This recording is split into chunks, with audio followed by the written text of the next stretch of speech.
మనుస్మృతి మనుధర్మాలు. మనకు 14 మంది మనువులున్నారు.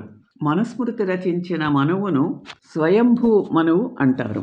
ఈ 14 మనువులలో స్వయంభూ మనువు మొదటివాడు, బ్రహ్మకుమారుడు.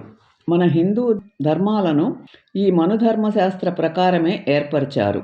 మనకు స్మృతులు 100కు పైగా ఉన్న మనుధర్మశాస్త్రాన్నే ఆధారం చేసుకొని ఇండియన్ లా అండ్ ఆర్డర్ను బ్రిటిష్ వారు తయారు చేయడం జరిగింది.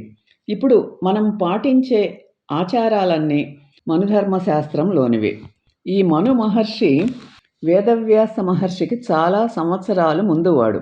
మనువు మనకు చెప్పిన ధర్మాలు స్త్రీ దేవతని, స్త్రీని గౌరవించాలని, స్త్రీని సంతోషంగా ఉండేటట్లు చూడాలని బోధించాడు.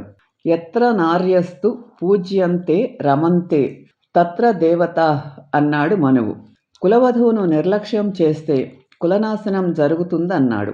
చతుర్వర్ణాలైన బ్రాహ్మణ, క్షత్రియ, వైశ్య, శూద్ర ఎవరు ఏమి చేయాలో ఆయన నిర్ణయించాడు.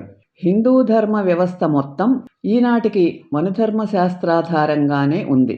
ఇదే మన మనుస్మృతి గొప్పదనం. ఈ వీడియో మీకు నచ్చితే లైక్ చేసి, షేర్ చేసి, సబ్స్క్రైబ్ చేయండి.